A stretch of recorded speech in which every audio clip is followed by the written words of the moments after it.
everybody, welcome back. I am so excited. Today I have one of my beautiful friends, Jake Ducey, with us. Now, Jake came from being a confused college dropout to the youngest motivational author with Penguin Random House. At age 23, Jake's published 2 books, given a TED Talk, and hit Amazon's best-selling list. His second book, The Purpose Principles, released just recently in January 2015 with a foreword from Jack Canfield, the creator of the Chicken Soup for the Soul series. So welcome, Jake. Thank you for being here. Yeah, thank you for having me. Now, second book, the second one being a bestseller, how does that feel? How does it feel?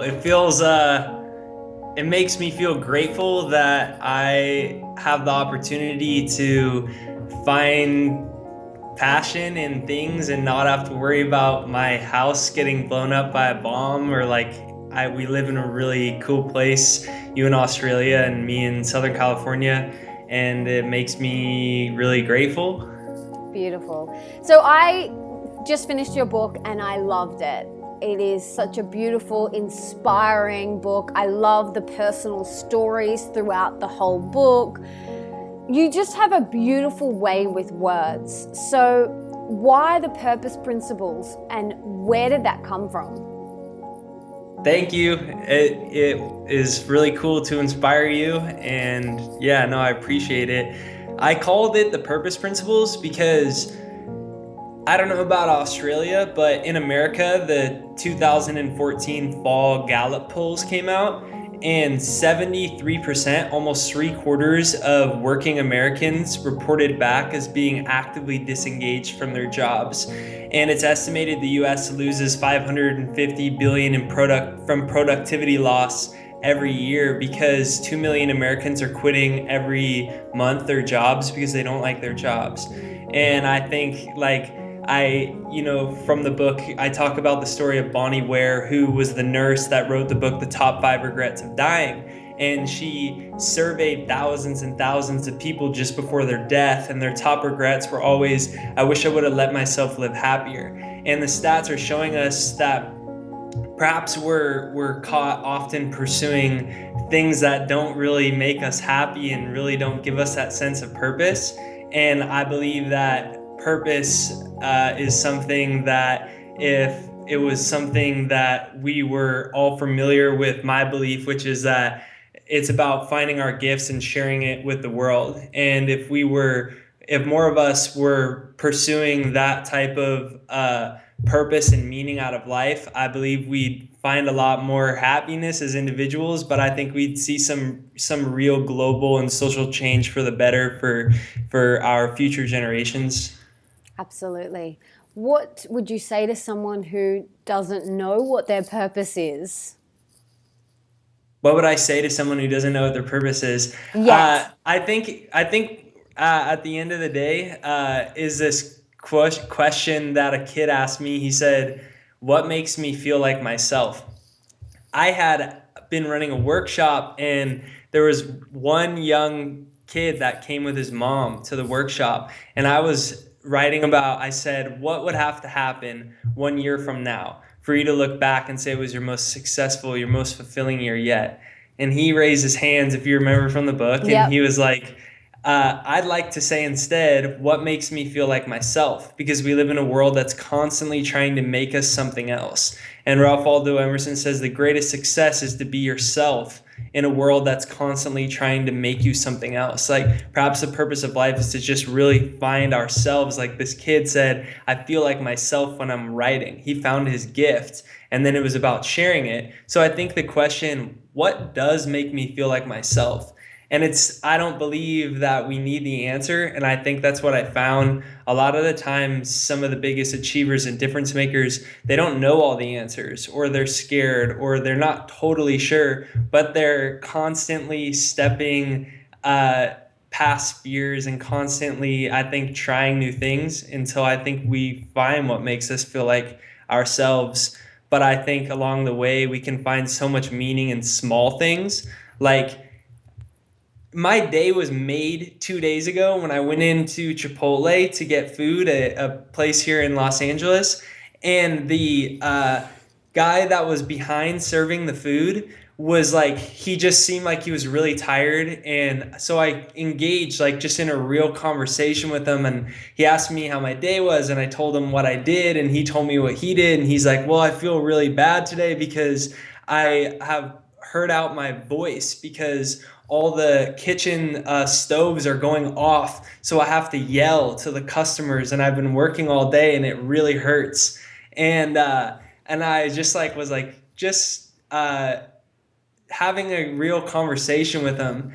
And he, by the end, he had this huge smile on his face, and he said that like it made his night. And it made my night, because I was like, more than anything, I feel sometimes like our purpose can be just to be present with someone and share our light and our happiness with others. Beautiful. And you spoke a little bit about fear. How do you deal with fear on a daily basis, or do you have any tools or strategies or coping mechanisms that you use to move through fear? Yeah, well, I think I write about it in the book. At the end of the day, I think that fear can create you or destroy you, and I'm not necessarily someone who's fearless. And I found that like oftentimes through the book that many of the biggest achievers, difference makers, they were people that actually were scared and are scared, but taking action. So first, I think one is just like really recognizing that it's just a voice. And second, I think, of course, there's some great things that I share in the book. Like, I think the rule of 5 is great. 5 things to do every single day to move you closer to your goal. A goal or a dream can scare us, I believe, because it can be so big and seem so grandiose and far away.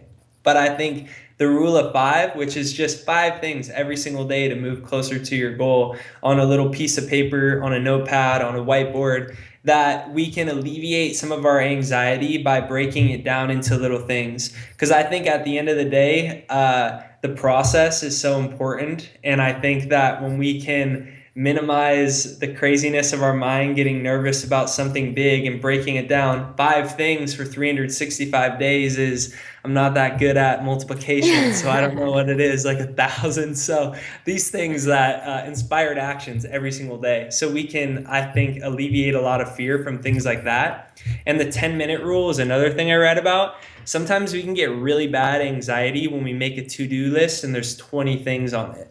But when we go back through it, we can find out actually a lot of the times that many of the things take like 12 minutes, 8 minutes, 4 minutes. So the 10-minute rule is 10 things, or things that take 10 minutes or less to do. So like we can find that our to-do list could have all these things, but 7 of them are actually like take 6 minutes, and we can pound all those out real quick in 36 minutes and get all those things done. That was like send email here, call this person. And suddenly we recognize that when we can break things down in a lot of ways, whether it's the rule of 5 or 10-minute rule, I think we can alleviate a lot of anxiety as well.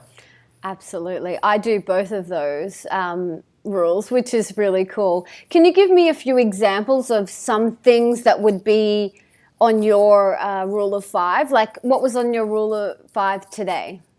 Yeah. Okay. So I'll give you a cool example. Yesterday, I did an interview with Addicted to Success podcast. And it's a really big podcast that inspired me like in blog like 3 years ago. And I always wanted to be on it. And I have a whiteboard right there. And I had written it on one of my goals lists. And like 2 weeks ago, I made my rule of 5, which, for instance, let's say 5 things. One is call Jara, my manager. The next is send her 10 websites that I like for updating my website. One of them is email Joel Brown, the founder of Addicted to Success, about having me on his podcast. The next one may be read for 30 minutes. Or the next one may be exercise, because I think those are just as important elements to move us as closer to our goal. But it could be something along the lines of draft a new blog, submit blog to Elite Daily, which is a blog site that I put on. Just things like that. Yep. and one of them was Joel. And so 2 weeks passed, and then we had an interview, and we set it up, and I recorded that interview the other day. And I told him that same story, that I thought it was like so cool, and I was so grateful because I set it up on my rule of five. Yeah. So that would be an example of like a way that I would use it on big things that could take an hour, or little things that could take 7 minutes. Yeah, I think that's really beautiful. I mean, I do 3 things a day, not 5, but maybe I can up my game and start to do 5. Or Um, maybe three is totally cool. Like yeah. sometimes like it's nice to not do much, right? Yeah, well, it's so easy to look at these to-do lists, which are like this long, and become so overwhelmed and anxious. When you really break it down, you've got things that you've got to do today, but what are 3 things that are going to really push you to reach your goal? And I just love it, breaking it down like that. So I highly suggest that to everybody. And also, I find myself with the rule of the 10-minute rule, I find myself going, oh, I'll get back to that later. I'll get back to that later. I'll get back to that later. And then I'm like, hang on, if I just reply now, it'll take me 2 minutes, as opposed to double handling it and going back and wasting more time later. So it's a really good little technique. Awesome. Yeah, no. And sometimes for me, like that'll happen. It made me think of like reply, where I'll get an email and I'll be like, I'll reply to this later. And then I'll forget. Yeah. And then they'll email me and I'll have to search through my inbox to find our previous conversation. And it adds like 10 more minutes of time when it could have been done right away. Totally. So Totally. Now, there's one thing I wanted to ask you, which was what what did it mean to you writing this book? what did it mean to me? So when I'm 23 and I was 19. I was a freshman in college and I didn't want to be there at all. And I was really curious with what are the common threads between the biggest achievers and difference makers. I was just reading books, and nothing that I could talk about in class, like nothing that I could engage with other people. So like I would just sit in my dorm and read, and I was curious, like, are there I didn't think there were some rare, like genetically modified, like superior genetic humans that can do these things that 95% of us don't. And I wanted to know.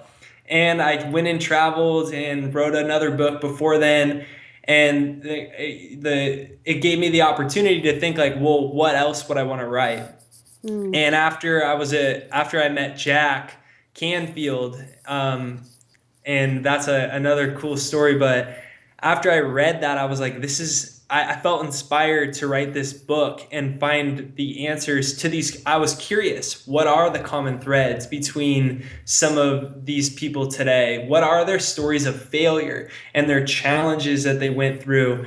Are they nervous? Are they scared? Because I think that when we can recognize we have all the same emotions, and oftentimes it's not even the most talented or skilled person. It's not always the case. I think it can inspire us to see ourselves in people that may be our heroes, and things like that. So I wanted to write the book because it was my curiosity, and I believe that when we can see that, whether it's Nelson Mandela or whether it's like Jay-Z, whomever it is, no matter what anyone has accomplished, they were generally had fear and they took action in spite of it. Yeah. They generally had a vision. They had these common characteristics. So it was a fascination with that, which I don't think is something that's shared in the media. You just see the highlight reels. Yeah, that's all we see is the Mm. highlight reels. We never even see how they look at the world, like just Mm. like their philosophies and stuff like that. And oftentimes they do have philosophies. Mm. And so I think all those things are like really of value and importance. So that's what the book meant to me. It was the book that I always wanted to write originally. Wow. Yeah. Wow. And how come you didn't write it first? Uh, because the story of me backpacking as a 19-year-old and quitting college was something that was coming out of me. It was something it just came out first, you know? Yeah. I didn't sit down and I'm going to write the purpose principles now. Chapter 1, Yeah. chapter 2. It was like I was just sitting there one night, thought I was blogging, and I was like, "Oh my God." And it just came this will look like a book. And then I was like, "Wow, oh my gosh." And it just kind of started to come out. And that was after I met Jack Canfield, and the story that's told in the foreword about that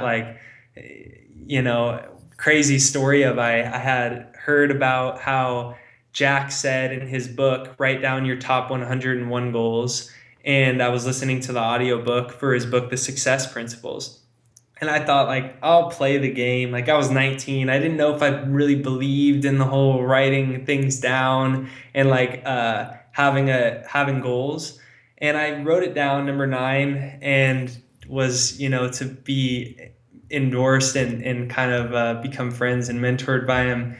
And after I went to that event and he was emceeing it, and there was hundreds and hundreds of people there, and I was just sitting on the top row, and this event's going on, and I realized it's really hard to speak with him because there's hundreds of people in line to take a photo with him for 2 seconds, and I wasn't trying to snap a photo, and because I needed more time to be able to show him my book and stuff like that.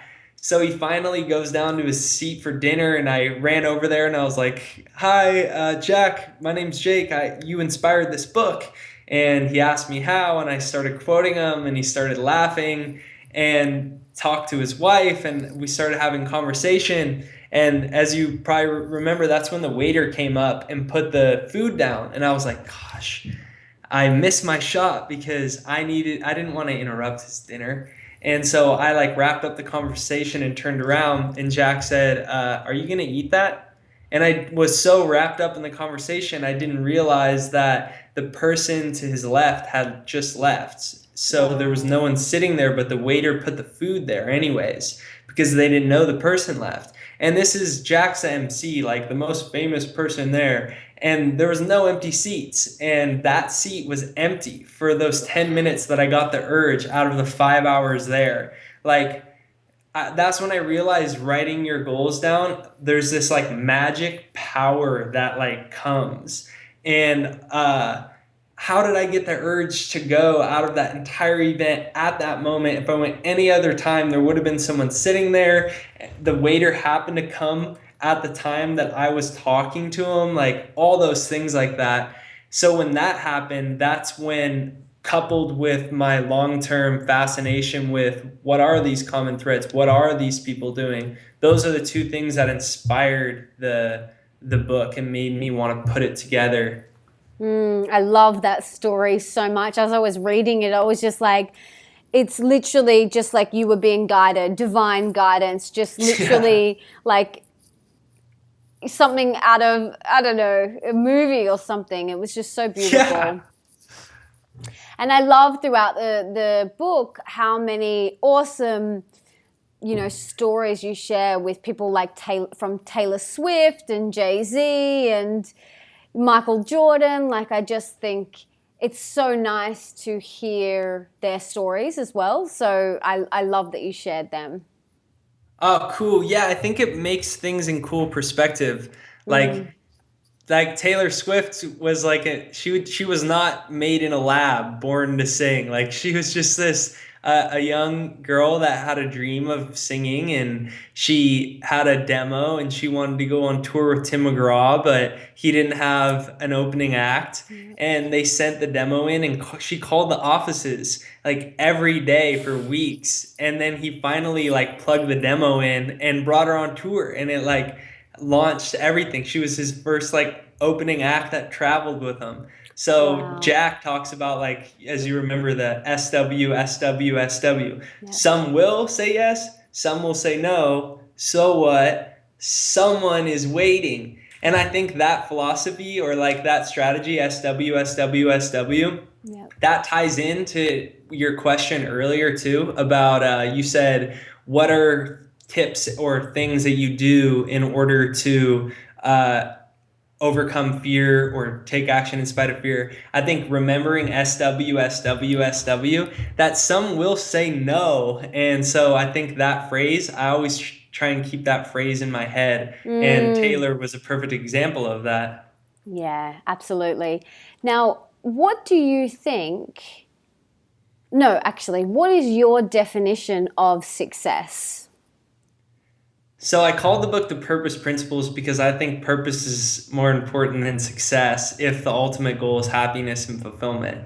And so I think my ultimate goal of success is like it's seriously just to feel good in my own skin, and that doesn't mean I'm going to feel happy all the time or my life is going to be smooth sailing and good all the time, Mm, because there are challenges and I have anxieties that come up randomly, like sometimes for a minute, sometimes for a day, like things happen. But at the end of the day, like, uh, I don't believe our final thoughts before we die are going to be, I don't believe we're going to think about how much the number in our bank account, and mm. I don't think we're going to think about how many likes we had on our Facebook fan page, or how many books we sold, or if what our social status was, how did people recognize us. I think we're just going to think about, like, did we love, and did we love ourselves? Did we find that place of happiness? And so to me, that's the most important. And so I recognize it by that, of course, making sure we have a roof over our head and food to eat and a lot of those necessities that we need. But I think after that, there's really an opportunity to find happiness outside of extrinsic things. So I think success is like an intrinsic thing, in my opinion. Beautiful. And with all of your research for your book and just in life experience, you've come across a lot of people, a lot of successful people. What are your definition of success as well? I'm talking about what are some common threads between those people? Well, I think number one, and don't get me wrong, like I definitely have my financial goals, and I think it's great to have financial goals, but I Yeah. think it's important to recognize that, America's annual income per individual has increased steadily the last 30, 40 years, but the well-being hasn't went along with it. So I think it's just important to recognize that I believe it's not the end all game. But I think whether it's millionaires, multimillionaires, or whether it's uh, athletes or artists or whomever it is, I think one of the most important humanitarians is what Helen Keller says, and it's the quote at the beginning of my book. And she says, "It's better to be blind than have sight but no vision." It's better to be Mm, blind than to have sight but no vision. So I think that the vision is always really important. Whether it's Laird Hamilton, who surfed the 100-foot waves and is like arguably the greatest big wave surfer who ever lived, or whether it's Rosa Parks, or whether it's Nelson Mandela, or whether it's Bob Marley, or whether it's Taylor Swift, or whether it's Richard Branson, who's a billionaire. And there's a vision, there's a direction that's moving things, and that direction can get us over the short-term hurdles. That vision, that dream, that thing can get us over a lot of challenges. And I think that sense of purpose and vision is what I found is, like, that's the first thing. That's how the book starts. Is they all had a vision. Like Martin Luther King, I have a dream. He had a dream, and we're still talking about this speech. mm, Or Richard Branson, like he had a dream of like creating a record label. And when he was dyslexic and 14, and he dropped out of middle school and started a record label called Virgin. Virgin because he was a virgin in business. yeah. Yeah, and he signed the Sex Pistols like when he was 16 and sold like 1 million copies like out of nowhere. And now Virgin, of course, is across industries galore, but he has a vision. So I think a vision is really important. And that's an important first characteristic. Um, and I think one of the other ones that we've been speaking of is feeling the fear and doing it anyways is an important principle and characteristic. Nelson Mandela says, courage isn't the absence of fear, it's the ability to take action in spite of it. So that, of course, is super important. I think that, also the why, at the end of the day, I think that's like the greatest source of productivity and motivation that you can find to be people that are high achievers and influencers. Like Jackie Robinson, he's was the first African American baseball player in America and ended up changing professional sports around the world. When he knew why he was doing it, there's no way you can go out and pick up like the bat every single day in the middle of racism in America where everyone is yelling the N-word at you. People are threatening your life every single day. Like, he knew why. He knew he loved baseball. He thought everyone should be able to play baseball, and he realized this was giving more people opportunities in order for higher quality of life. Like, he had a why, whether the why is like to build $1 million business to like live a great life and support my family, or whether it's like allowing other people to be able to play a sport. I think the why is really important, and we commonly find that Steve Jobs, he did all of his ads through his why. His why wasn't I want to build $1 billion company. It was like I want to make a dent in the universe. I want to make everyone's lives easier and better and more convenient by creating this incredible piece of technology. And like if you go on and type in Steve Jobs advertising, he talks about how you need to advertise with your why. So I think the why is super important. Like, why is it that we want these things? Like, what is it? So I think that that's really important because it gives us a source of motivation to overcome fear and anxiety and feeling not qualified and feeling not ready, because those feelings are they're gonna come up no matter how qualified we may be. Absolutely. And this leads perfectly into something I wanted to talk to you about, which was you went from self-publishing your first book to landing a deal with the world's biggest publishing house, Penguin Random House. How did that unfold for you? It unfolded because I didn't reach my original goal. When I was a 19-year-old, I had a dream to become an author. I traveled around the world and I decided I was ready to come home, and that was a surprise because I thought maybe I'd never come back. I was like, I have this book and I feel it can inspire people. And I had a publisher like set in my mind. And I don't want to say their name, but let's call them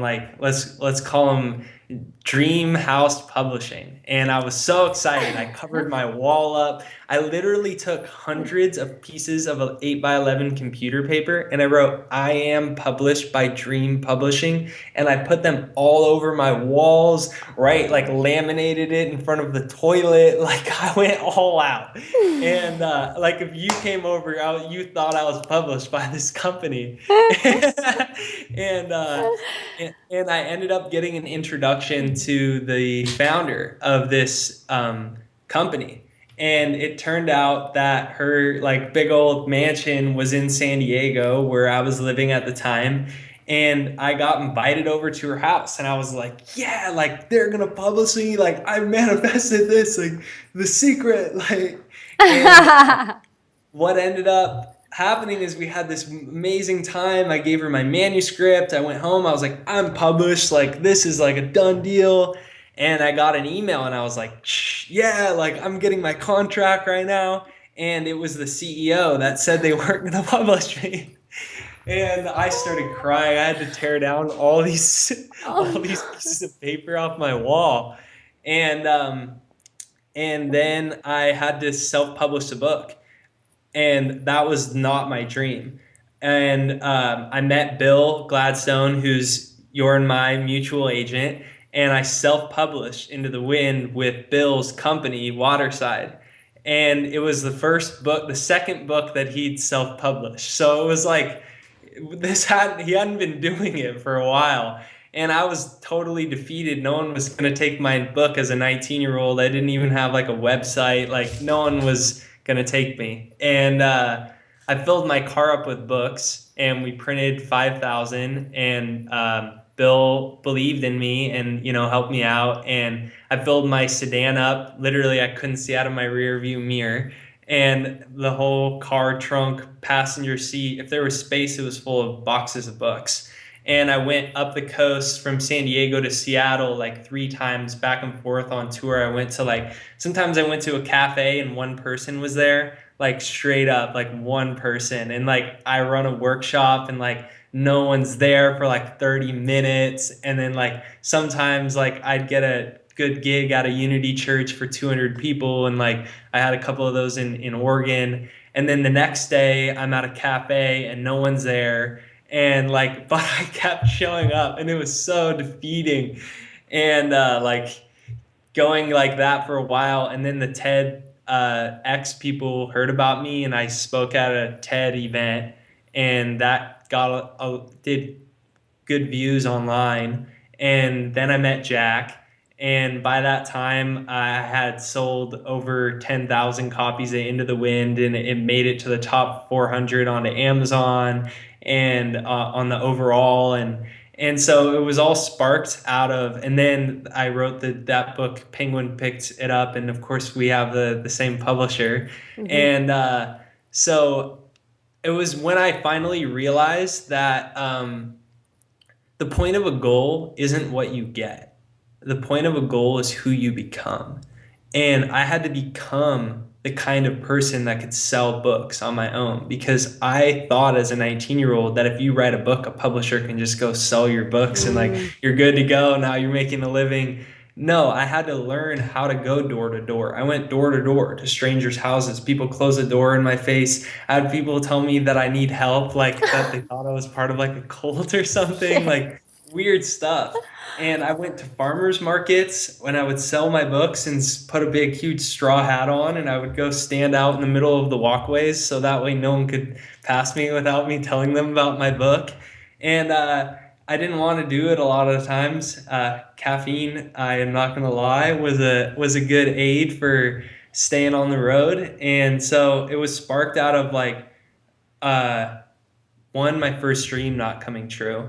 And second, it was when I realized I needed to become someone. It wasn't about getting something. I had to become this kind of person. So hopefully that answered the question. You know what? I just love that you kept on showing up. Even though you were getting, you felt defeated.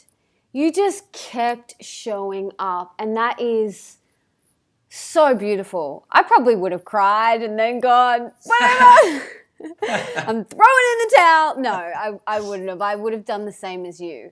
And it's just really inspiring to hear that you, even though you had one person or, people 30 minutes late for your workshop, you still showed up. And I think that's a testament to, why you're so successful and why you're selling so many books and why you're doing so well. And, so many people are learning and being inspired by your teachings.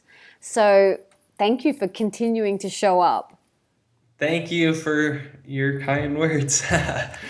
Another thing I wanted to ask you is, what is your morning routine like? Because everyone loves knowing what everybody else does. Do you have a specific morning routine that you follow? If so, would you share it with us? I used to have a super specific routine for like 2 years. And I did the same thing. I had 10 things every single day. I checked it off a list on my whiteboard every day. And then I realized that like at the end of the day, I didn't need to be so uptight about it. And so I wake up and my girlfriend has a beautiful painting that has my favorite quote on our closet that you can read from bed. And we wake up, whether we have to wake up quick some mornings, some not. And usually we say a thing or two we're thankful for. We drink some carrot juice. I drink some mate. I make a green smoothie every morning, and we go to the gym. We're usually at the gym within 2 hours of waking up, oftentimes, pretty quickly before. So really I try and get to the gym and push my body and my mind to a limit, or like a pain, or to a sense of peace. Sometimes with yoga in the morning, I just try and push my body really in the morning, because it creates so many endorphins and stuff like that for me, that I feel I can do anything the rest of the day is really easy. And then I, will get a meditation in. I used to also be like, I will meditate at this time and this time, and I'm way more